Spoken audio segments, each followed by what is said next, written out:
Почитувани гледачи, добро вечер во отвореното студио на телевизија Нова. Како што веќе сигурно сте слушнали и разбрале, денеска конечно е постигнат договор меѓу политичките партии, што води до излез од политичката криза, што значи на некој начин е искажана политичка волја да се оди на избори и да се реши оваа долготрајна криза од која сите чекаме што поскоро да излеземе, па се чини и на странците веќе им досади и некако запна и дојдоа до компромис или ги притисна представниците на политичките партии да најдат компромис што ќе биде по мерка на сите. Од изјавите што ги гледаме се чини сите се задоволни. Значи вечерва ќе расправаме за тоа. Мои вечерашни гости се Ристо Никовски, добар вечер, Липчо Зиков и Цветин Чиниманов. За волја на вистината морам да кажам дека во текот на денот моите гости ги договарав да расправаме за една друга тема, за едни други избори во Соединените Американски држави, за Трамп и компанија, да речем. Меѓутоа, ете, неочекувано денеска се постигна овој договор, а моите гости се компетентни да расправаме и на оваа тема. Зиков, ајде со вас да почнеме некако. Вие најполитички сте ми, некако бевте активен политички доскоро. Како политичар уште ве доживувам на некој начин. Коментар првичен, значи долго траеше ово убедување, направен некој компромис. Не знам кој се направи отстапки, но еве од изјавите задоволство покажуваат и од ВМРО, и од СДС, и од ДУ, и од ДПА. Срекни и задоволни. Ќе одиме ли скоро на избори? Па као што вели еден меѓународен преговарач кој се бави со Македонија подолго време, по природата на нештото од преговорите треба да бидат сите незадоволни. Овој осмех на лицето што го гледаме денеска кај сите преговарачи, остава простор за анализа, веројатно во наredните денови кога ќе се избистрат сите точки од договорот, ќе се видат тие моменти. Оно што на прв поглед сега паѓа во очи е дека никој не ликува, што е можеби добриот момент во целата работа. Никој не ликува на тоа дали е победник или е... Барем денеска не. Денеска не. Се уште е рано, мислам дека неколку сата се поминати од договорот. Оно што во принцип, јас цело време и го пишувам, и го кажувам, и не ми се допаѓа е ова пимплање на македонската политичка сцена, цело време. Оној привид дека ние решаваме некои големи нешта, во суштина, кога ќе го погледнете и договорот, ние ништо повеќе не решаваме од некои елементарни реформски работи во нашето општество, што требало порано да бидат решени. Тоа е едната работа. Не изгледа така тешко да бараше толку време. Да. Тоа е толку елементарна работа да се договарате за работи како треба да функционирате за да ви функционира правото, да речеме едниот дел. Значи, зарем требаше преговори и договори за да функционира правото или за да се заштити јавно обвинителство, во случајот специјалното јавно обвинителство, или зарем требаше преговори еве во мојата потесна сфера за на крајот опозицијата да се избори да добие позиција да наметнува главен уредник во Македонската радио телевизија и сега да прашам за тоа решение. Значи, тоа се толку банални работи со кои се занимава македонската јавност веќе, јас ќе кажам 25 години ние се занимаваме со такви прашања и затоа не сме мрднале чекор напред. Еве овде имаме и други колеги вечерва, па можеме и да дебатираме на темата. Ја тоа го нареков во една моја книга која ќе излезе во октомври, прва моја книга, Анатомија на еден пораз, и ние на 25 годишнината до независноста на нашата држава веројатно ќе констатираме, или еден дел од нас ќе констатира дека ово општество е поразено. Поразено е од термити кои ги изедува овие 25 години во Македонија и заради тоа ние доаѓаме до една ситуација, до еден филм во кој паднати се сите нивоа. Значи, расправата е на најниско можно ниво. Политичките алатки со кои се користат политичарите во Македонија се многу, како да ви кажам, девастирани. Мал е опсегот на политички алатки со кои се занимаваме, а при тоа не се некои современи алатки кои решаваат големи проблеми. Или како што рекол еден голем ум на денешницата, да не му го спомнувам името, бидејќи не е тема, тоа беше за американските избори тема. Како велат, големи политичари и големи луѓе се оние кои решаваат големи проблеми. Мали политичари и мали луѓе се оние кои решаваат мали проблеми. Денеска во Македонија се решени мали проблеми, за жал, и ние имаме мали политичари.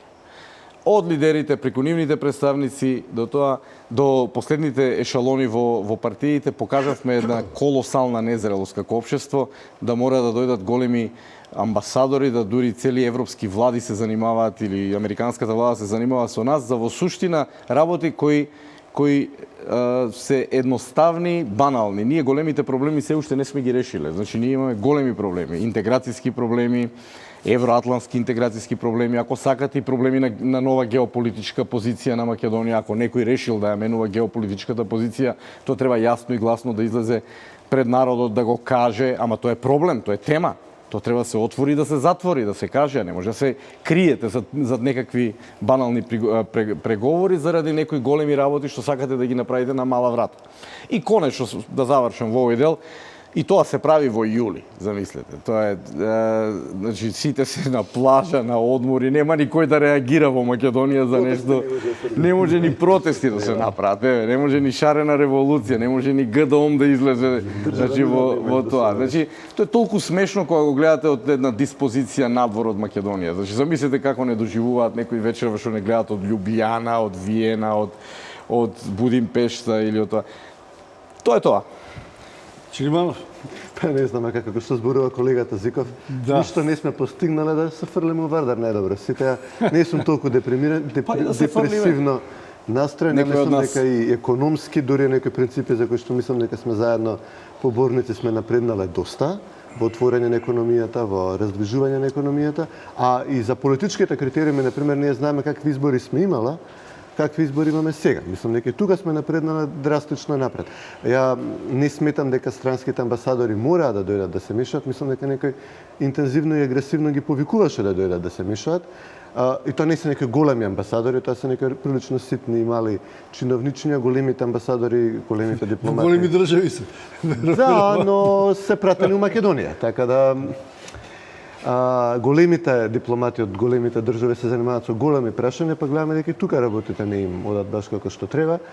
Мислам дека имаме постигнато, точно убаво кажа. Добро, себе Чилиманов, мислиш дека без нив овие ќе заврши работа? Мислам дека нешто се отвори, нешто да се почне работава без нив, без нивното мешање, инсистирање, притискање и завземање политички страни. Тие ја издействува, ја избуткаат. Од како ја почнаа работата, од како ја почнаа кризата, давајќи подршка исклучиво на една страна, многу непринципиелна, на крај, како што самиот кажа, се заморија, односно видеа дека таа работа не оди, со сила убавена не бива, не успеа рейтинзите да ги сменат во Македонија, дури напротив може би ја влошија состојбата, успеа да ги сменат рейтинзите свој, успеа да ги сменат рейтинзите таа неприкосновена подршка за интегрирање во НАТО и во ЕУ, сега е веќе тука некаде на 50% се крши, на 60%.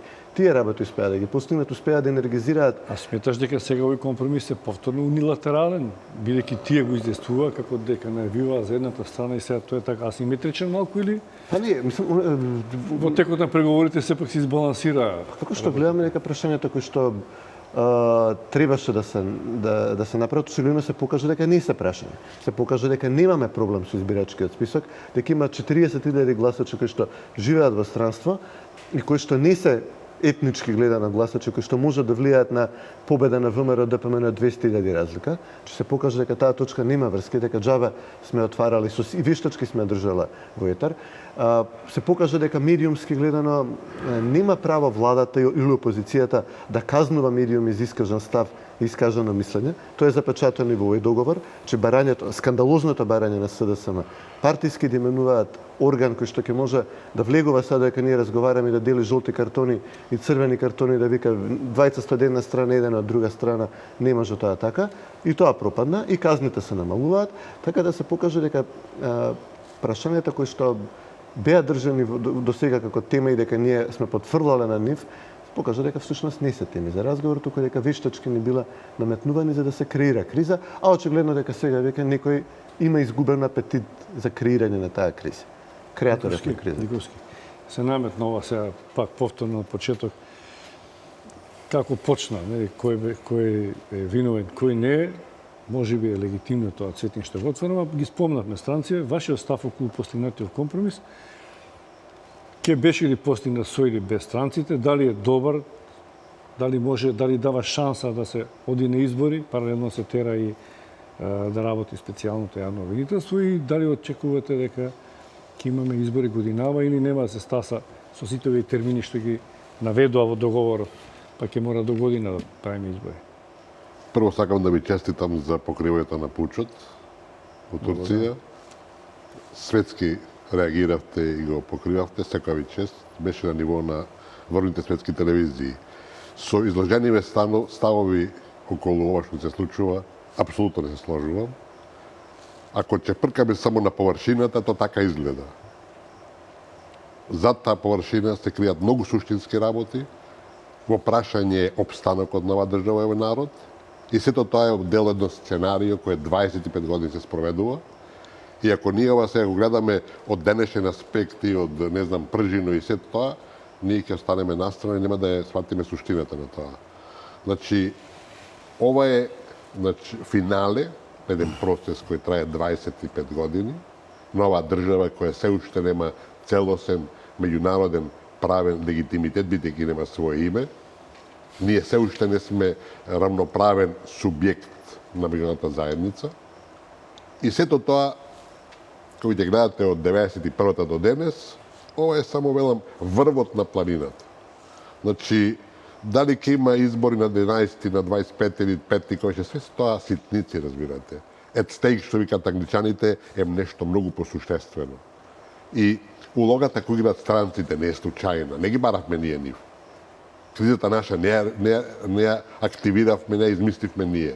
Таа криза е дел од, велам, тие политики кои се водат долго време и моментот е да се заврши тоа, разбирате. Не заборавајте дека единствениот светски хегемон 25 години се обидува да не прекасти, не Грција, Грција е ситен играч, не успеа да живеат до чудо порази. Ова се што се случило беше дел од тоа сценарио. Апсолутно, па не може да го гледате вие ако 25 години ве признаваат. А ние што бевме, само марионетки во тој договор. Ама видите, ние сме мала држава, ние сме ситен субјект, разбирате, и до сега се одбранивме. Како? Се одбранивме затоа што Америка 4 години за Америка не признаваше, амбасадор пати после 4 години бе убеден дека ќе се распаднеме. Разбирате, и не само што бе убеден, го работе на тоа. Опасноста беше да што мислите зашто 2 години беше криза водеше кон зашто ни беше 2 години блокирана границата против сите меѓународни норми? Тога беше ГАТ, разбирате, и под член 4 од ГАТ не сме да се затвори границата на земја која нема излез на море. Нашата 2 години беше затворена. Никој не реагираше. Зашто? Да не уништат. Значи, сето тоа дојде до оваа криза, разбирате, и сите тие работи што ги наметна не беа случајни. И во суштината ние имаме сериозен и крупен проблем. Единствено ако сакате, нити сиромашните да не е тоа, нити меѓуличните односи, туку името на државата. Го сменат името на државата. Го бришат македонскиот народ. Разбирате ли што значи тоа? И ако до тоа дојде, тоа значи крај на мирото на Балканот, тоа не може да заврши без војни, разбирате. Сите тие околу нас што се наоштени, сите ќе влезат во такво нешто. Значи, оваа криза и сите тие елементи од Пржинов, што значи Пржинов? Пржинов е такто повторување на Охридскиот Ранковиот договор од 2001 година. Апсолутно повтарање, повторување.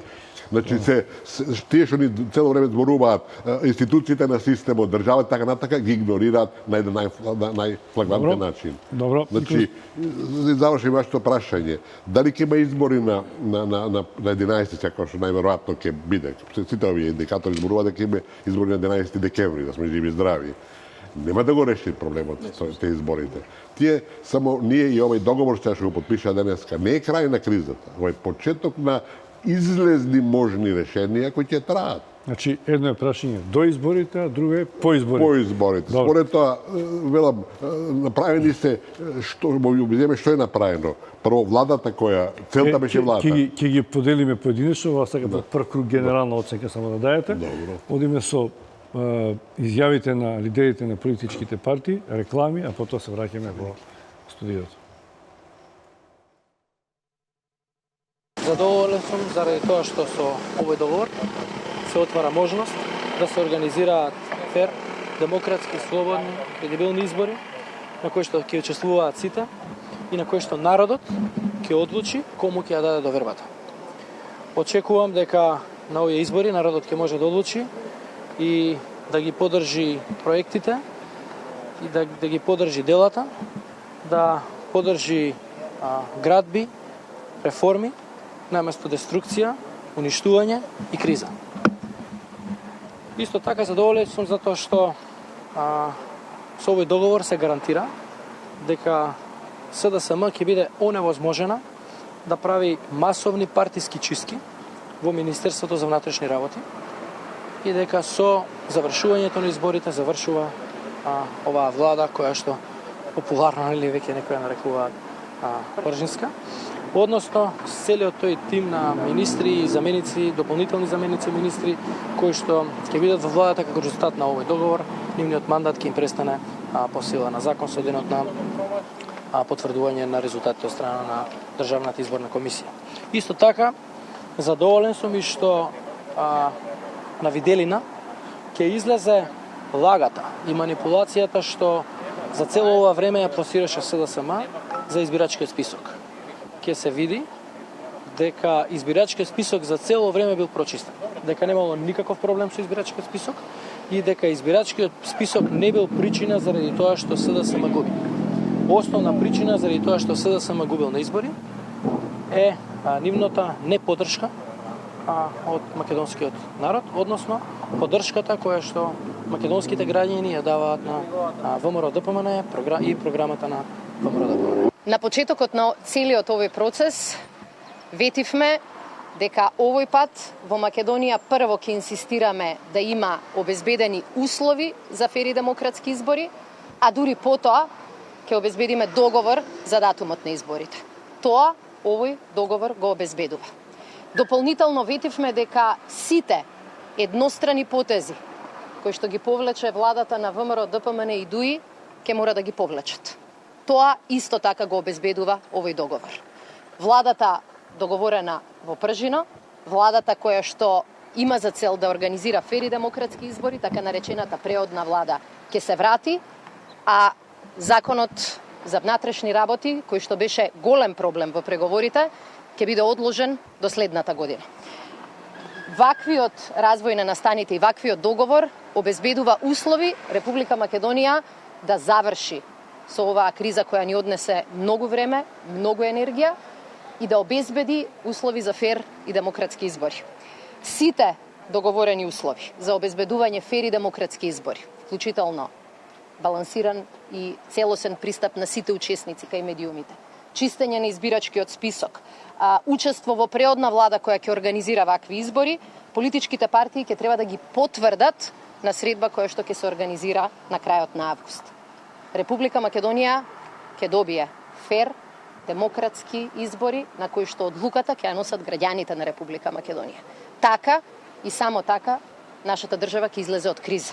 Со ова ќе ставиме крај на овие неколку кризни години во живеењето на Македонија, но во исто време ќе ставиме крај и на криминалното владење на Груевски. Како што ви најави вчера, дека договор може да се постигне вчера или најкасно денеска, тој се случи.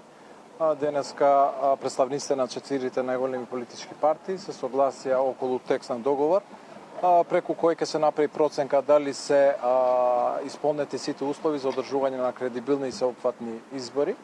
Проценката ќе се направи до крајот на август од страна на четирите лидери на најголемите парламентарни политички партии, при што ако се исполнети тие услови ќе договорат датум за избори. Како што најавив и вчера, единствен можен датум за избори годинава е 11 декември според тоа што е пропишано во договорот.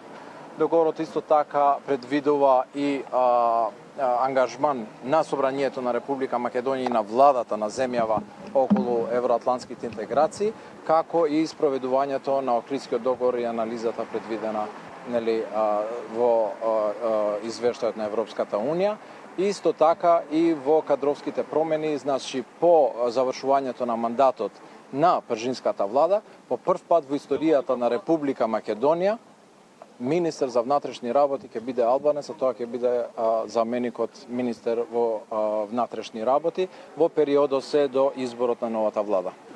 ние не ја прифативме понудата за да бидеме дел од идната влада поради принципиелни политички причини.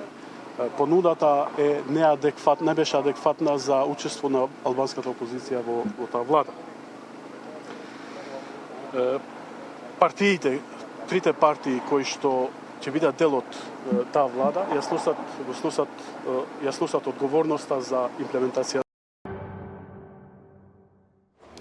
Еве назад во отвореното студио, разговараме веднаш адхок после постигнувањето на договорот на политичките партии за излез од кризата, Чилиманов, Николски, Зиков.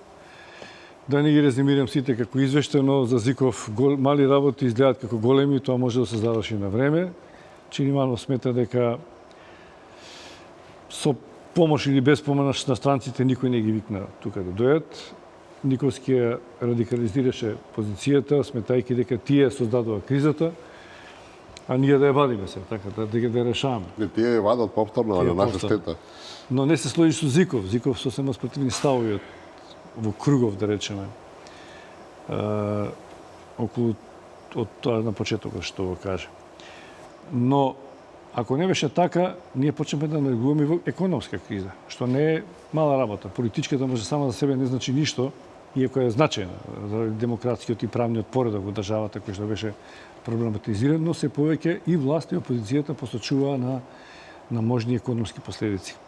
Значи, една паралела успешноста на решавањето и надминување на опасностите од економска криза, бидејќи тоа е некој твој домен на економски анализи. Ако можеш да ги споиш, значи политиката, економијата, па и странција. На ова исто место во ова студио пред 3 месеци реков дека во Македонија ниту една политичка криза не влијаела врз економската криза. И вечер висото ќе го кажам како и да прозвучи во јавност. Економската криза во Македонија има длабоки корени. Тие се 25 години и таа е структурна криза, значи структурна од аспект на структурата на економијата каква е, дали е таа извозно ориентирана, дали е увозно ориентирана, што правиме големиот увоз да го субституираме со македонски извоз, ништо не правиме. И меѓутоа тоа е во доменот на долгорочни кризи, значи тоа е предмет на реформи, на длабоки реформи на економијата. Од друга страна, проблемот на македонската економија во голема мера е во транзицијскиот период од 25 години, каде што ако ги соберете неколку условно речено сега идеолошки влади, иако идеологија во Македонија многу и не гледам, значи од владите на Бранко Црвенковски, преку владата на Љупчо Георгиевски, па пак на Бранко Црвенковски, па таа модифицирана влада Бучковски, Хари Бучковски, па денешната влада Никола Груевски, која ќе ја земам као една влада, значи 10 години, иако тука има 9 влади, 10 не знам колку се веќе. Значи, не успеа таа транзиција да ја превртат во македонска национална корист. А што би тоа значило? Тоа би значило силни компании, силен приватен сектор, или тоа модерно денеска се вика корпоративен сектор. Значи во Македонија не постои корпоративен сектор кој може економијата да ја извлече чекор напред, а тоа значи еден чекор напред значи да биде барем супериорна да биде на балканскиот простор. Бидејќи природниот простор за македонската економија е балканскиот простор. Тоа не треба ние да гајме илузии дека треба нешто големи цифри да извезуваме во Германија, во Франција или во Русија, за Америка и да не говорам. Значи, ние треба да го освоиме просторот што Македонија го имала во бившата Југославија, СФР Југославија. Значи, ниту тоа не успеавме да го направиме, а за разлика од нас тоа го направија србите, хрватите, словенците, СХС, Оската го направи повторно, па дури у поново време босански силни корпорации излегоа на површина и така натаму. Сепак во текот на кризава се ставаше под притисок дека ако не ја решите политички, ќе се одрази на економијата. Ова беше воведот. Сето друго е степен повисока криза што може да не најде. Љубиша, значи, се одрази на плати, на производство, на... Тоа е политичко тролање, како го викаме. Значи, секој политичар денеска ќе ви каже, особено ако е на власт, ќе ви каже дека опозицијата тоа што пимпла многу, што бара и така натаму, тоа ќе влие врз економијата и за тоа сега ќе се скријат некои лоши резултати во економијата, ќе речат, еве, во случајот СДСМ е крив. Значи, тоа е најлесно. И сега тоа е моделот. И тоа, веројатно, тој модел не е само во Македонија, тој модел и кај Вучич го има.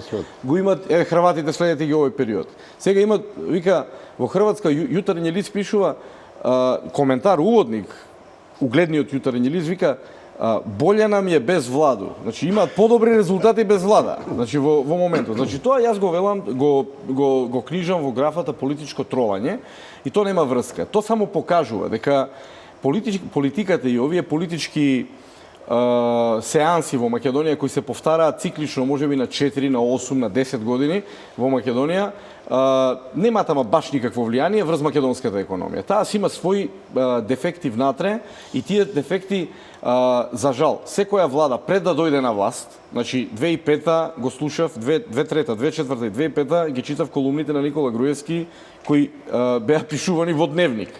Интервјуа еден куп дадени од Никола Груевски во Капитал, значи во тоа време.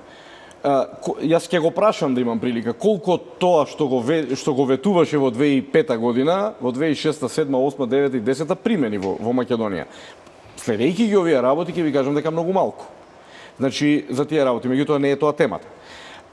Исто така и другите влади на назад, да не се враќаме, сега ова е најдолга влада. Сакам да кажам дека сега да се вратам на пржинските разговори. Знаете, има еден момент. Македонија е во континуирана финансиска неликвидност во последните години. Да ги оставиме појавните форми на странските инвестиции, на подигнувањето и на резултатите што се евидентни во земјоделието од аспект на обемот на производството, во аспектот на квалитетот во земјоделието имаме многу што да дискутираме во тој дел, во структурата. Меѓутоа, Македонија е долго време во финансиска неликвидност. Тоа значи помалку собираме даноци во фискалниот аспект, во буџетот, отколку што трошиме. Тие се оние буџетски дефицити што се разговараат, што некој ќе каже дека секаде ги има. Проблемот е во тоа што структурата на буџетскиот дефицит во Македонија е многу лоша. Тоа, знаете што, премиерот Емил Димитриев пред евроврзницата сега ја кажа онаа реченица која за мене е несрекно изречена реченица, немало пиар некој да го посоветува дека тоа така не се кажува во принцип, нели, сепак се некако тоа можеш да го скриеш на еден друг начин, нели, он беше тоа безобразно искрен беше тој ден кога рече дека парите од евроврзницата ни се потребни за плати, за пензии, за социјални трансфери. Знаете што е тоа? Тоа е, значи, хипотетички, ако успееше мисијата на некои сили во Македонија да не се добие евроврзницата, значи ние ќе банкротиравме истиот ден. Дали е тоа така? Ако ме прашате мене, можеби и не е толку така. Меѓутоа сме блиску до тие работи. Кога ние евроврзницата ја земаме за да покриеме да јадеме денеска, ние доаѓаме, морам да карикирам за да на јавност и биде малку појасно за што станува збор.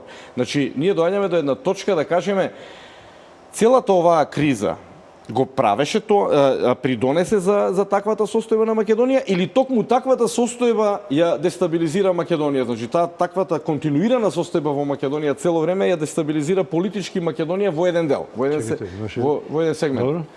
Од тука да заклучам сега, да сумирам во тој дел, предпоставам дека и ќе се развие дебата на таа тема.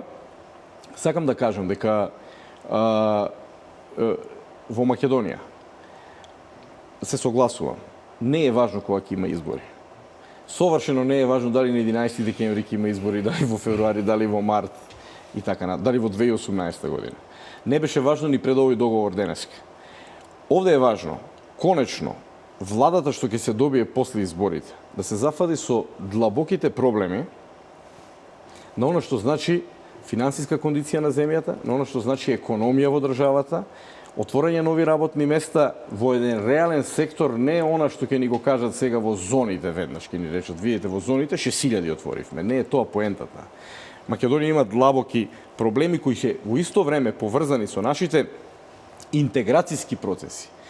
Се во модерната економија се е поврзано. Немате просперитетна економија, а изолирана држава. Значи, ние добивме како константа на целото време. Ја не навлегувам во тоа дали некој сега сакал да ја укине Македонија, дали сакал да ни кајла да ни подметне на Македонија. 25 години оваа држава постои. Како така, или како рече еден наш голем политичар, каков таков народ има една држава, значи во целата работа. Се е тоа воопшто не е спорно. Меѓутоа вие кога ќе ја добиете, кога ќе ја регистрирате државата наму кој што сте ја регистрирале, вие треба да ја направите де факто таа држава. Таа држава се прави реално секој ден, се гради цигла по цигла во еден голем дел преку комуникација со другите народи и другите држави. На Балканот Македонија мора да се отвори. Единствен излез на Македонија е да се отвори према Балканот, према Европа, према евроатлантските организации, према Русија, према Азија, према Кина. Ама и целосно отворена Македонија. Во својство, али во функција на економијата. Ние мора да имаме фокусација. Зошто па сакаме да ја отвориме? Значи мора да се фокусираме кон резултатите во економијата. Тоа значи поголем извоз. Оти поголемиот извоз отвара нови фабрики во државата, бидејќи се создала потреба за извоз, па се вработуваат луѓе, па луѓето стануваат со победнички менталитет. Овој народ не изгради за целиот овој период економски победнички менталитет. Погледнете топ 50 Срби, погледнете топ 50 Хрвати, погледнете топ 50 Словенци и погледнете топ 2-30 македонци. Знаете за што зборуваме? Ајде да ги квантифицираме во бројки. Јас не сакам да имаме успешни македонски бизнисмени како што ти ги доживаш како големи национални компании, бидејќи минатото кога видовме, кога ги имавме, кога да речеме Бранко Црвенковски ќе седнеш на една ваква маса со 12 големи газди, а он ќе биде најголемиот газда. Не го мислев на тоа. Значи предприемаштвото да роди оригинерни компании од теренот. Нека бидат 50, нека бидат 500. Ми се допаѓа идејата тоа најголемата банка да биде француска банка во Македонија, ми се допаѓа идејата најголемата производство, нели, индустријска компанија да биде британска компанија, тоа да бидат некои индијци, да бидат странци. Не сакам јас бидејќи видовме дека кога македонците нели, како ние доживуваме голема државна, нели, голема македонска компанија, тоа често пати беа олигарси кои што си ги бранеа своите бизниси како монопол, како затворен монопол. Имавме ситуација Хајре Костов која сакаше неговата банка да биде најголема и активно работеше да спречи друга банка да влезе од надвор, која што ќе може да внесе свеж капитал. Добро, ама 98% од банкарскиот сектор во Македонија е странски. Де факто беше под контрола на една грчка банка, под олигарх еден и една македонска голема фирма под контрола на еден олигарх кој што немаа капитал да поттикнат државата да се развива, а за сметка на тоа монополска позиција што има, наплатува лихварски камати. Неверојатни камати од луѓето да не може куќа да си изградиш, да почнеш да градиш, да купиш стан и така натаму. Така на мене ми се допаѓа овој интернационализам сега што го имаме.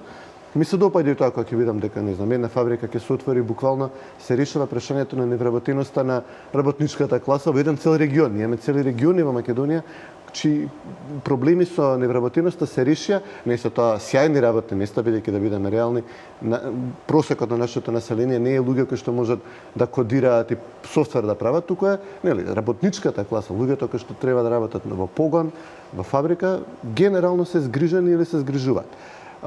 Груевски вети многу работи, од негова страна, да речеме, кога разговарам со луѓе блиски до него, вела дека и поуспешно, подобро стварила од колку што очекувала. Кој сонуваше дека ќе имаме ние нови безмалку гиганти индустријски? Ако ми дозволиш само секунда, ќе ми простиш. Бидејќи ова е стварно тема која секој ден ја дискутирам и е многу важна. Значи, проблемот на работниците во Македонија. Сите сме ние работници. Ние во текот на денот ја менуваме својата форма од газди преку даночни обврзници, преку здравствени осигуреници па до работници. Сите сме работници. Проблемот се решава и со Бунарџик, со зоните, и тоа е секоја чест за тоа. Мислам, сите успех. Апсолутно, да. Апсолутно, да. И тука нема дебата во тоа. Меѓутоа, пазете, во Македонија проблемот на работниците се решава и со иселување на работниците. Се иселуваат многу луѓе во Италија, во Франција, во Германија. Целиот Балкан. Да. Целиот Балкан. Да. Меѓутоа, Македонија мора да води сметка за тој момент, бидејќи го губи субстратот на она што значи предприемништво, она што значи формирање на нови компании. Од кој аспект сега го кажувам тоа? Не мора да биде така. Не, сега ќе дојдам ја до поентата на оваа работа. Зашто имаме слаб буџет? Заради тоа што во Македонија не можете да имате даночен обврзник, нели, ако не е вработен, не може да биде даночен обврзник. Што ќе плаќа данок? На што? Треба на потрошувачка да плаќа. За да плаќа ДДВ на потрошувачка, треба да биде вработен. Треба да има така, приход. Меѓутоа, тоа е помалиот момент. Поголемиот момент е дали компаниите, да не зборам од корпоративен аспект, дали има компании кои плаќаат даноци во Македонија и колку се тие. Притоа не зборам за криминал дали плаќаат даноци. Значи, тоа е вредно, помалку или повеќе било да ја донесеш тука во Македонија да не плаќа данок, одреден период, Не првите 3 зборам години. за странските 5 години. компании, зборам за македонските компании. Значи, економските политики кои се водени во Република Македонија 25 години, не 10 години. Значи, се водени кон тоа да се намалува имунитетот на македонското економско окружување. И станува збор за неатрактивност за формирање компании. Државата е едноставно ѓавол на приватната иницијатива. И затоа ние доаѓаме, и ние ќе доаѓаме, ако вака продолжиме, без слух за потребите за инвестиции домашни, македонски компании да се формираат, ние ќе доаѓаме до ситуација да буџетските дефицити од година во година бидат поголеми и поголеми, заради тоа што имате сега и разни феномени. И постоечките македонски компании или затвараат во тешки услови, вакви, какви што имаме овие 2-3 години, 4, или се иселуваат во друга држава, па стануваат даночни врзници на друга држава, Србија. Какви случаи, Ако немате Куманово, погледнете, направите анализа, господин Никовски, да видите колку компании се иселени во Врање. Не сум ту прво слушам тоа. Ќе ви напишеме во Капитал во следниот број. Една добра анализа. Ако дозволите, видите, отидовме во економската сфера. Кога зборуваме за економијата на Македонија, мора да почнеме од фактот дека во поранешната федерација македонското учество во југословенскиот GDP или бруто општен производ беше околу 4,5%. Индустријското производство на Загреб беше 10% од Југославија. Сиромаштијата во Македонија никош не била по 30%. Тоа се тие реални факти со кои излеговме од таа федерација. По излегувањето од федерацијата, ние голготи имаме 25 години. 2 години да затворите граници на било која држава, без да има железнички сообраќај со било кого, Србија санкции на Обединетите нации, Грција блокада. Ќе пропадне секоја држава. Јас бев во Лондон, кога ми се јавува бесен директор од некаде од Шкотска, викаше од телефонот. Вели, знаете ли вие дека Охрис од Скопје 25-30 години ми испорачува таа и таа стока и сега ми вика дека немало железница. Па ние не си стаме весна, што вика да. Меѓутоа 15 години Охрис веќе не работи. Јас зборувам за 90, тоа друго прашање. Го ништиме ние. Јас сум работел во Охрис. Охрис беше гигант, требаше да пола Македонија да ја храни. Значи, ние таков период поминавме. Доаѓаме до приватизацијата. Вие ги тенете тие работи. Приватизацијата на Македонија беше катастрофална, поголема не може да биде. Нити кеш, нити странски инвеститори, ништо. Што добивме? Да, меѓутоа Љупчо Георгиевски во 98 каде што министер за трговија беше сегашниот премиер рече дека приватизацијата завршила. Оставите ги личностите. Не, ама јас чекайте, јас вас не прекинувам. Значи имаме диалог. Да, добро, али јас во контекст на реформите го кажувам. Не, во контекст на реформите, значи ако некој успех имала последна влада која најдолго трае, тој е економски план. Донесоа странски инвеститори. Од една Македонија која никој не ја знаеше и сите вика на CNN се покажува. Дојде човек и јас сам Македонија чув на CNN. Платија пари. А во едно информација... Да, само дозволите. Значи, ние на тој план постигна успех. И што велите вие сега, преку ног не се прави чудо. Во економијата треба време, треба услови, направија услови за стопанисување, кои Светска банка како ги рангираше 14-то, 10-то, 4-то место, разбирате. Тоа се успеси. И ако земете во оваа криза која тресе Европа, која тресе Балканот, ние имаме највисок GDP, највисок пораст имаме. И на крајот на денот кој ќе собирате сите политики, политиката и економија се поврзани. Прашање само дозволите. Значи, кој ќе не можете да споредите раст на GDP на Македонија со раст на GDP на Германија. Прво тоа е една голема лага. Ама чекајте. Сме биле трети или четврти во Европа. 5% е 5%, знаете што иначе 5% само да завршам. Не, 5% од 10.000 долари, знаете ли што е и знаете ли што е 2% или 1,5% од 100 милиарди? Значи, соберете ги па ќе видите. 5%, не си ги имал 5% Македонија, ако сакаме 5% се 5%. Едини точен доказ е само процентот. Не може да биде 10.000 милиарди. Може Македонија да се споредува со да ги ставите во група Македонија, Србија, Босна, Хрватска, па и Унгарија, Романија и Бугарија, па да речете 5%. Ама не може да кажете дека ние во Европа сме трети, четврти по растот таму, автоматски во светот сме веројатно 8-9. Значи во таква логика нема. Како не тоа се изјави. Само един, ама оставете ги изјавите, вие се за поединци се фаќате. Ние зборуваме за ситуацијата, зборуваме за фактите. А што рекол премиерот, едно и друго, тоа е негова грешка или успех, не е важно. 1% раст на GDP на Германија е сон за не 5, 10 години поред по 5% Македонија да прави. Значи тоа сакам да ви го порасна. 3% што ги имаме сега не сме ги имали. А колку е на пример Не, тоа не е спорно. Дека има раст, тоа не е спорно. А колку е на пример 0,4% да речеме на каматна стапка на 450 милиони евра, бидејќи ние видовме сега дека буквално тотално непотребно. Значи издаваме обврзница со каматна стапка од околу 5%. И сега издаваме повторно истата таа обврзница, бидејќи СДСМ во нивната мудрост решија да ја блокираат и да пишува Кире Наумов, за кого читаме сега извештие дека бил убедливо најглупавиот менаџер кој што бил понуден да го води Телекомот, му се смееле од Будимпешта до Добро, не го прифаќа на разговори сега Чилиманов.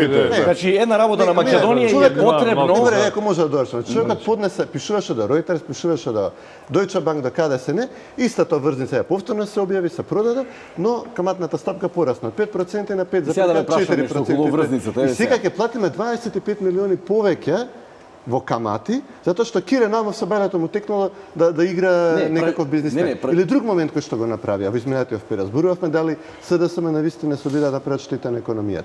Че луѓе блиски до СДСМ, коментатори јавни, медиуми кои што се под нивна контрола, излегува и ги буквално ги повикува луѓето да ги повлечат парите од банка. И ние потрошивме околу 120 милиони евра од девизните резерви на Македонија, за да спречиме таа една паника која што се Ти потроши ние, Народната банка. Значи потроши за да го одржи курсот на динарот. Курсот на динарот се одржува секојдневно и денеска додека ние разговараме курсот на динарот се одржува. Вештачки креирана црна кампања која што СДСМ мира века сака нудат санкции на цела држава, ќе видите, повлекувајте ги парите, бегајте. Заработија банките со така, бачите ги банките колку заработија. Не за трета работа. Тем инвеститор дојден од нигде никаде, има решено да инвестира 500 милиони во градежни инфраструктурни работи во рудник за злато и бакар, сега се вика не и него ќе го избрка.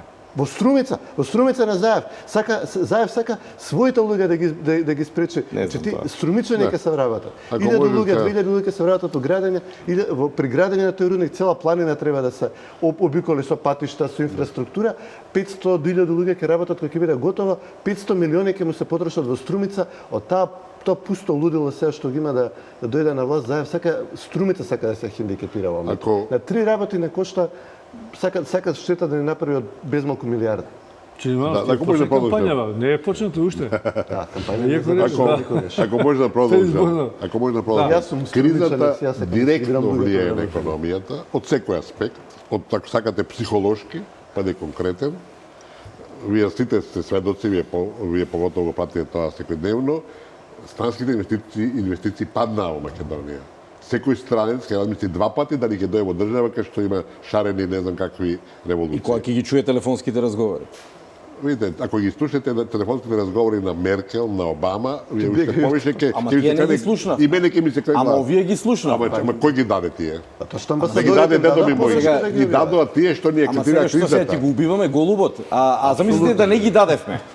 А замислите да не излезеа тие во јавноста. Значи, замислите странец кога му преведуваат во транскрипт што се збори за X случаеви. Што се вели кој ќе некој вика од заседа убива?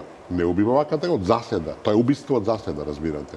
Затоа што ви го подметнуваат и после ве држат за уши и ви штаканици му дарат. Ако вие тоа не го следите, јас го следам тоа. Јас не зборам за аферата Пуч, не зборам за содржината на телефонските разговори и влијанието кај странците во нивните инвестициони одлуки. Вие ги слушавте тие разговори? Сите до едно. И јас ни еден. Мене ми е подостоинство. Не моје проблем. Тоа е за мене подостоинство. Зашто ако и вашите ги слушате разговори, моите, да знаете, ние сме други луѓе кои зборуваме по телефон. Ви темелно ги анализирав тие разговори. Така е, но се вратиме на темата. Значи, може да направиме мала пауза, ќе ви се одземе мислата.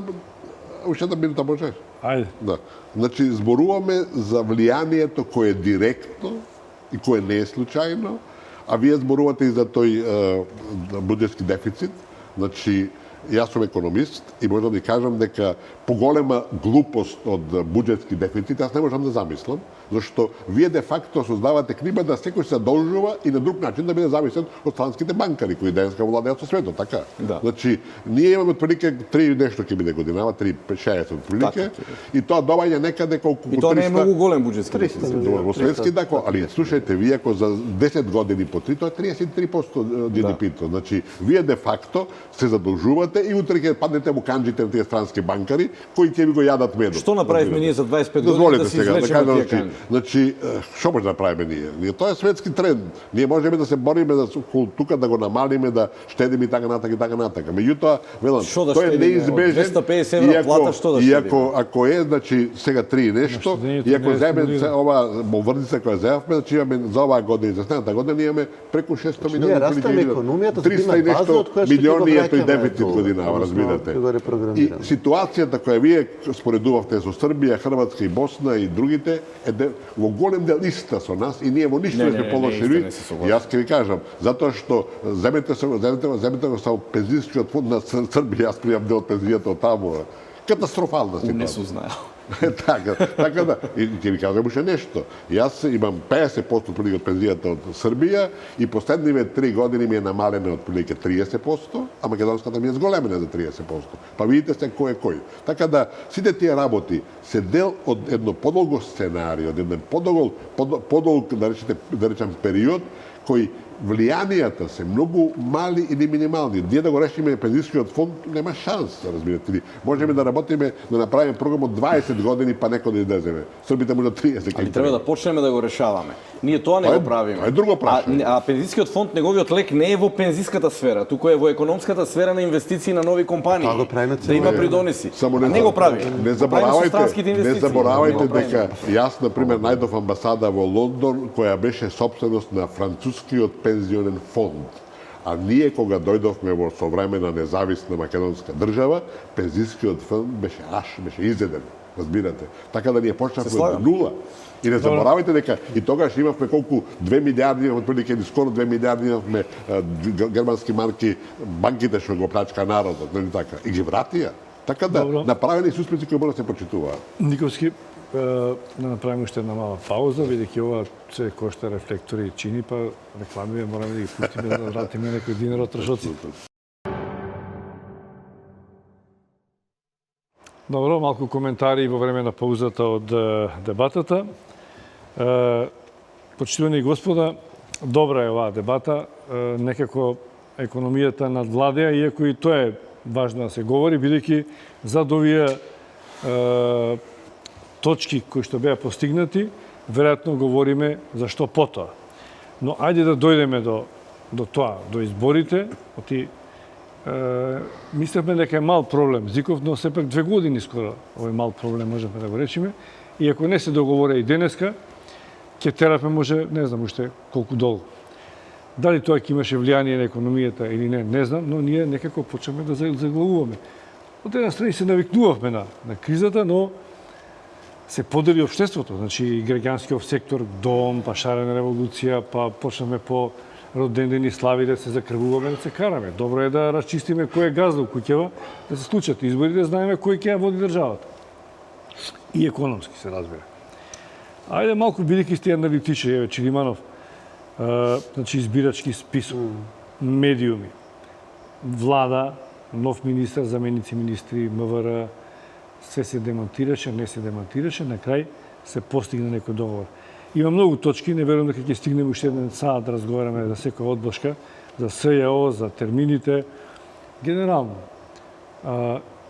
кои точки според тебе се битни, доаѓащи од медиумот, може би мислиш дека е тоа, но би сакал да истакнеш како до избориве ќе функционираме и медиумски, дали она што рече Зиков на почеток, барем не почна агресивно да се плукаат едни со други, денеска е се уште мирно, ама од утре очекувам дека ќе почнат кампањите, бидејќи ние цел живот сме во некоја изборна кампања.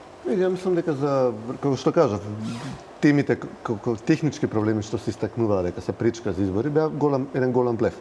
Ја мислам дека само една точка во моментот важна, тоа е некаде при крајот на август, ќе има анализа на тоа што е сработено во периодот. Делите ќе треба да се бара само една работа, се бара да излезе Зоран Заев на телевизија и да каже според мене условите овој пат се исполнети. Значи, избирачкиот список и медиумите. Тоа е единствениот услов, тоа е условот што ВМРО ДПМ не го постави. Значи, по едно избегнување на избори, по второ избегнување на избори, третиот пат се бара од него да излезе да каже да, ќе има избори, и само во тој случај се активира циклусот на наставника, што ќе значи формирање на нова влада, влегување повторно на Оливер Спасовски, Фрсина Ремински. Добро, раковникот дали го заштитува од таков коментар и став за кој што говорите, или може да се случи повторно да се искаже незадоволство? Ние видовме Може ли да се случуваат игри внатре и роковникот и тајмингот е прецизиран така што веројатно ќе нема ни едната ни другата страна кај да мрда? Значи, ние го видовме СДСМ дека се исклучително креативни во барање начини да се избегне излегување на Не избори. беше избирачкиот поради список, нивниот ако сега рейтинг. не е проблем избирачкиот Не, список. он треба да излезе да го Значи, кажат тоа. Они сега се согласени дека, нели, ова е методологијата. На крајот на август треба да кажат, добре, таа методологија е имплементирана, ние сме задоволни со списокот ваков како што е денеска и ние ќе одиме на избори. И исто така треба да кажат дека ние сме задоволни со медиумското известување, односно со механизмот за укажување на медиумите дека Значи, медиумите се уште не знаеме како ќе. Не, Знаеме, ама дали едно ќе тело кое што се ќе успе, има- бидејќи се списокот изгледа дека е решен, на некој начин Ќе дека е супатуваат решен. опомени на Звездички, медиумите. звездички тоа е направено. медиумите ќе супатуваат опомени вербални, ќе се бара од нив да стават, да речеме, се новаа дискусија да стават некоја ознака доле, да пишува ова е личен став, не е информативна програма. Внимавајте, нешто во тој стил. И казните ќе бидат намалени и ќе бидат Така, крајно тоа е рестриктивни, барем се надевам, ќе Али бидат се задржува позицијата на личен став, на коментар. нели? Но најбитно од се, во моментов Зоран Заев и СДСМ да кажат ние ќе учествуваме на наредните избори, доколку сакаат повторно нивни луѓе да се вратат во владата. Доколку се пишменат повторно, доколку видат дека анкетите се тие кои што се, доколку повторно нели ги фати страв со очување со народот, тогаш може да кажат дека не сме задоволни со исполнетото и тогаш договорот претпоставам или ќе се пролонгира или ќе пропадне до некој редовен термин на избори или до не знам локалните избори на пролет 2007. Јас сум песимист, ја не верувам дека Заев ќе се осмели да каже да одам на избори на крајот на август. Но ќе бара начин некако да се формира таа влада, да влезат во влада, да почнат да менуваат Се уште не можеме да шпекулираме дали ќе направи или Па не. не го видовме веќе неколку пати, не шпекулираме. Тоа е личен став. Да, Не но мога да видовме пише дека личен став. да, личен став. Но ја кажам, е транспарентно мене. Но само да кажам што се види дека нема да можат ни да прераспределуваат луѓе како што сака во министерствата, како што правеа при минатото нивно. Тоа сепак има доста ингеренции, значи 15 со 10. Па добро, беа Политика, 400 од 400 на 15, така да не е баш исто. Ќе видиме и тоа, ќе се обидат сигурно и тоа да бојат надворот од линијата, знаете, на дете кога бои, ќе му кажат во рамките на линијата по они почнат кругови да вртат. Ќе шири. Но би требало сега по втор пат, ова е трето обид, да речеме, на овој договор, би требало да профункционира, но јас сум скептичен бидејќи потребата да се побегне од избори е навистина голема, бидејќи анкетите се тие што се. Зиков, во меѓувреме нема шарена револуција, нема дом. Граѓанскиот сектор до вчера исто така бараше да влезе во преговорите, за доцнија се реши за 2 дена ситуацијава. Што очекуваш сега тој политизиран или деполитизиран граѓански сектор? Ќе биде задоволен од сите овие точки од договорот или повторно ќе најдат начин, ако не како што видимо преку партијата, преку протестите, и едните или другите? Може да чекаме пак протести, да очекуваме или ќе чекаме 31 да дојде, па тоаш кога вика Чилиманов ќе се активираат и едните и другите? За почеток треба сите да се вратиме од Халкидики. Значи да ова втора половина на август, па да видиме што сме направиле. Тука едно е известно дека потемнете ќе дојдеме сите од таму. Она што сметам дека е важно сега да се каже да се искористи овој моментум во политикава. Значи ова е сега моментум денеска. Значи се постигна договор, има таксативно наброено што све треба да се направи. Ова што Чилиманов го спомна до крајот на август треба да се направат реални реформи за да се излезе да се очекува да се излезе опозицијата да каже дека да реформите се направени. Значи сега треба да се звездички да стават. во ред. И јас реално сум оптимист овој пат дека сето тоа ќе биде во ред заради тоа што веројатно и заради тоа долго се трае овие преговори. Дури во една фаза во последните денови тие беа и реално зад затворена врата. Ништо не се разговараше на темата. Она што мене не ми се допаѓа од договорот, искрено и вечерва ќе го кажеме, еве да речеме во делот на медиумите. Значи не може принципиелно не може да се става опозицијата, принципиелно велам, значи не во случајот СДСМ што е сега опозиција, утре може ќе биде ВМРО опозиција, нели, да става главен уредник на Македонската радио и телевизија. Ја мислам дека барајќи го најсветското решение, го направивме најглупавото решение, значи во Македонија. Значи, знаете што, главен уредник е или е главен уредник или не е главен уредник и тој произлегува од новинарската фела и тој е човек со кариера на добар глас, професионалец голем и така натаму. Не може да вие да го арбитрарно да го... Независен. Меѓутоа, зошто дојдовме сега до тоа решение? Од другата страна, во приватниот сектор, во националните концесионери, кои националната концесија добиле од граѓаните на еден начин, таа извира од граѓаните, затоа се вика национална концесија, кај овие 4, 5, 6 телевизии што имаат национална концесија, таму е огромно високо непрофесионално ниво на известување. Се појави дури елементи на корупција. Значи, тоа се гледа и од трансферите што се гледа, што се добивале од владата, од партијата, се гледа од некои други невладините, се согласувам, значи универзален е проблемот тука, значи од двете страни. Значи тој момент ја расипа медиумскиот бизнис, медиумската сфера ја расипа, значи во тој дел, и заради тоа дојдовме ние во пржино да разговараме за, на почетокот реков, за банални точки. Овие се банални ствари. Што ќе контролира тоа тело, како известуваат медиумите и што ќе помогне она што ќе се залепи таму личен став, кога тоа е поминато. Ама и таму партиите бираат. Чат коктел составен од 5 члена. Консултација со асоциациите, 4 политички партии ќе избират 4 члена на тоа тело. Она што е важно од нема професионалци во Македонија. Она што е важно од Пржинскиот договор, сега како субстрат на целата работа, е веројатно Македонија се придвижи до точката на избори. Да. Значи, Македонија, една здрава држава, треба да има здрава, ефективна власт со полна плуќа. И тоа политичка власт. Апсолутно политичка власт. Своја платформа. Што ќе добиеме од тоа? Значи, од тука натака тоа е веќе политичка анализа, моја политичка анализа, што како Чилиманов има право на своje мислење, сега ќе кажам, пише на став. Ќе кажам моje мислење. Јас мислам дека Македонија ќе дојде до таа точка прилично, релативно брзо, дали тоа ќе биде декември или март, тука не знам што ќе биде. Повеќе мислам дека тоа би било можеби декември. Меѓутоа, ние ќе добиеме до некоја ситуација во која ВМРО ДПМН реално не може да има повеќе пратеници од ќе има реално помалку пратеници од овие што се сега, 61 плюс 1, нели, 62. СДСМ веројатно целата оваа криза го има подигнато на одредено ниво. Јас не можам да лицитирам со анкети, Чилиманов спомна некои на почетокот некои заклучоци по тој основ. Не знам како стојат сега партиите на теренот. Меѓутоа, постојат овде многу сценарија до кои може да се дојде, а тоа е дека брзи избори може да дадат и влада мешана. Значи во Македонија. Не дај Боже. Повторно, значи резултатот, да. Според мојата анализа, моје мислење е дека брзите избори може да дадат и таква влада, а воспротивно ако тие партии се изедначени меѓу себе релативно, сега збориме за предпоставено сценарио, нели?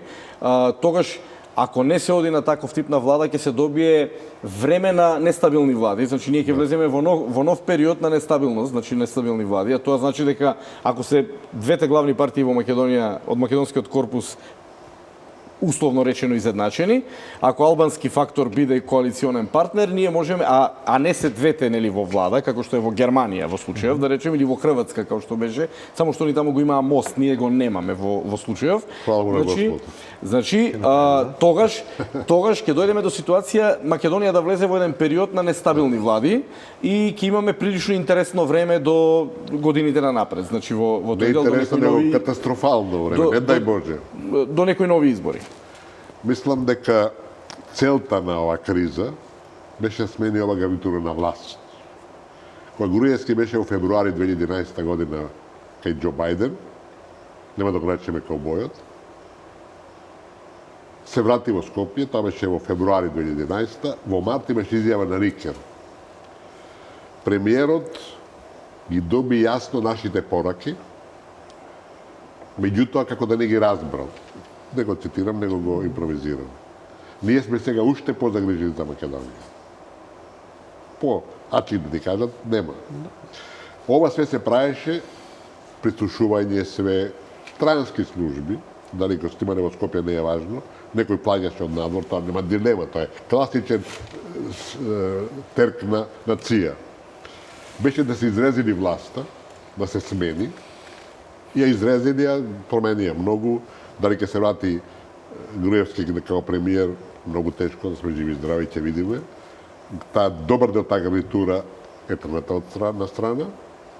Меѓутоа, не ја изрезилија доволно партијата да го изгуби рейтингот. целта пак не ја постигна ако ни 2001 година, ни 2093 година, 2004 година, не ни 2008 година. Мислите тоа дека беше целта и партијата се изразили? Па партијата, како партијата да остане на власт? Партијата се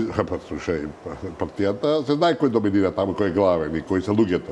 Значи, партијата ја изрезилија, ама народот свати дека ги свати игрите, нашиот народ е мудар, одете на пазар, разговарате, ќе видите како им работи кликерот. И кога видува дека тоа не поминува, планот Б се активира, да ќе победат на изборите, ама да биде таа пирова победа, желите вие да имаат што помалце пратеници, да бидат зависни од албанскиот или други партнер, да не може да формираат јака влада, и тоа се реализира. И на 24 април, на 5 јуни, немаше мигрантната заедница, не само СДСМ, немаше намера никога да организира избори. Тоа е само добивање на време и барање додатни концесии од партијата на власта. Сега веќе немаат избор. Сватија дека ако вака не држат, може уште да пукне, не дај Боже, да со последици кои ќе имаат широк карактер. И сега јас сум скоро убеден дека избори ќе има на 11 декември, затоа што нема да дозволат тие наши тутори од надвор да овие повторно се повлечат. Точно е тоа, ќе мора Заев и опозиција да каже се исполнето, датумот 11 декември е прифатлив и да не може да бега. Зашто велам, ако сите се изрезилија и преготово тие што ги држат ушите цело време дигнати, два пати не може се трети пат да го прават тоа. Веќе народот ќе што личи ова. Значи, претпоставката е дека некаде 31 или кога таму ќе се договорат, овој ќе мора да изјави дека е се завршено, изборите најверојатно ќе бидат на 11 декември и тоа нема да значи пак крај на кризата, затоа што ќе се направи се да таа победа биде што помала. Кога е крајот на кризата според вас? Кризата ќе трае уште неколку години сигурно, али ако тие избори целта е да се прекраси државата, да се внесе во НАТО и така натаму. Јас не се согласувам со овие апокалиптични сценарии, да. Јас не прекинувам. Значи, може се прекинуваме, не е дозволено. Ама добро, али ако да се значи ситуацијата е таква да многу веројатно ќе има. Овој ќе мора да прифатат пораз евентуален, меѓутоа тој план ќе видиме како ќе излезе и затоа е клучно за оваа држава и за овој народ да партијата која ќе победи нека биде опозицијата. Не дај Боже, оваква како што ја мислам дека работи на штета на нашите долгорочни интереси, али таа партија што ќе земе власта да има мнозинство. Не може да биде. Бидејќи ако е ВМРО таа што е како што изгледа по сите рейтинзи, треба да направиме се да ги добие изборите што по-силно, што по-одлучно, за да може да преземе одговорност на своји раце и да одиме напред. Во спротивно ќе биде исклучително опасно за оваа држава. Кој да направи се? Ако партијата која има рейтинг треба да се направи се, ние не можеме да не мислам да се направи се, ние. Добро, ме збунивте, да се направи се и народот да го свати таа потреба, таа одговорност општена дека треба да им даде да даде гласот. Личен став пише на Никола. Да, личен став и фамилиарен. И по предизборна кампања. Значи, да биде победата што поубедлива, за да Македонија формира силна влада, затоа ако не биде силна таа влада, ќе продолжиме да одиме напред. Јас мислам дека Македонија ќе се соочи, извини Чулиманов, ти беше наред. После Зиков реклами. Јас мислам дека Македонија со оваа криза менаџирана од внатре, од надвор, не е ни важно на крајот на денот. Македонија има таков имунитет да биде така менаџирана како држава, низок имунитет. Не може сама да решава свој проблем и тоа е факт. Тоа не е ни Зиков крив за тоа, не е ни Никовски крив за тоа реално. Ние сите како општество сме виновни. Ние ќе се соочиме со една реална ситуација според мене, а тоа е дека во наредните години Македонија ќе има политичка сцена прилично раситнета и веројатно ја претпоставувам дека ќе се појави нов политички субјект со посилен капацитет на сцената од господин Никовски не ме прекинував. Само еден збор кажав јас, само еден збор кажав. Значи, мислам дека ќе се оди на изедначување на потенцијалот на, мислам ќе се оди. Таа фактичка состојба на политичкиот терен постои во моментот на приближување на потенцијалот помеѓу ВМРО, ДПМН и СДСМ. Во тој дел ќе дојде до реформи на тие партии од внатре за да може да се исполни условот прекинување на партијата од државата. Значи, а тоа на еден начин почнува да се случува во ВМРО, ДПМН, веројатно во еден момент ќе почне да се случува и во СДСМ. кога со текот на времето. Тие процеси ги зафатија на еден начин, само ние помалку ги гледаме, и албанскиот корпус, например, кај дојде до драматична промена на сите луѓе внатре, уште многу порано од се во оние денеска што го говориме. Значи во тој дел не знам како е во ДПА. Така да ќе се изедначи таа политичка сцена и ние ќе имаме период на нестабилни влади.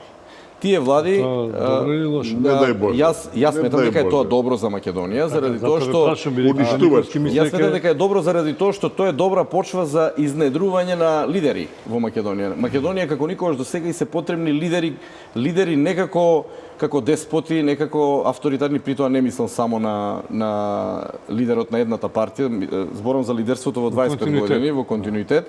Значи ние имаме лидери кои ќе офатат кормилото, можете само со хебла да ги тргнете од тоа, меѓутоа тоа е веќе социолошки проблем, социополитички проблем во Македонија.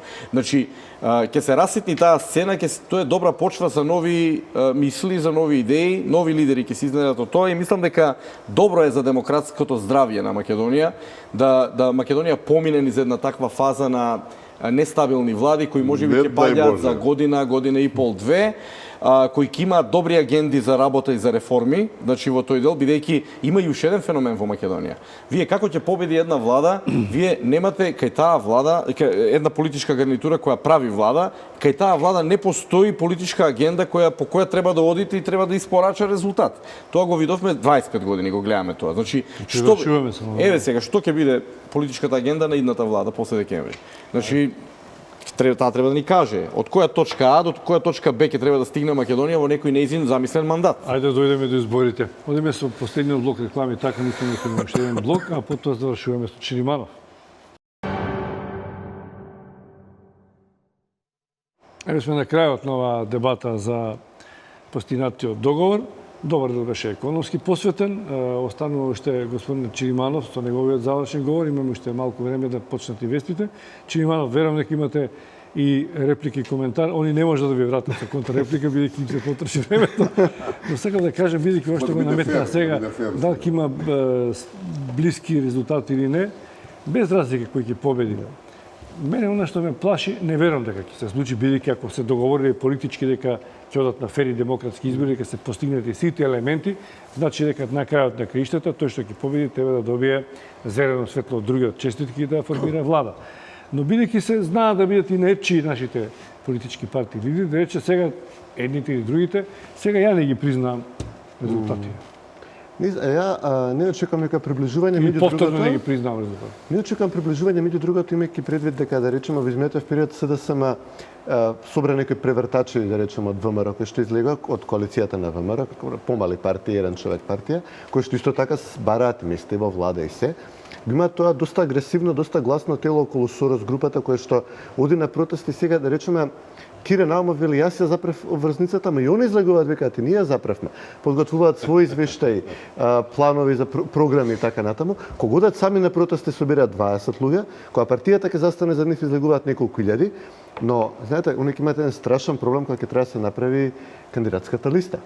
Со сите овие навистина амбицирани, доста амбициозни и гласни луѓе кои што ги собра околу себе на ова патошествие, многу од нив ќе бидат незадоволни и разочарани, доколку навистина ја влеземе во некој период во кој што од улица работата конечно ќе ја вратиме на создавување кандидатски листи, подготовки за избори, водење нека сериозна кампања. Значи тука тоа ќе биде страшен лом во делот на опозицијата, за која што навистина ваквото однесување, објавување снимки, барање странска поддршка за дела кои што се кривични дела, навистина укажува на сериозна политичка криза внатре во левата опција, која што еве сега би требало на некој начин да ја разрешиме. Во меѓувреме во Европа е еден процес на подем на популистички, националистички политичари, кои што пред се ги земаат гласовите од левата опција, значи гледаме срозување на социјалдемократските опции низ Европа, подем на некои националисти кои што лесно можат да кохабитираат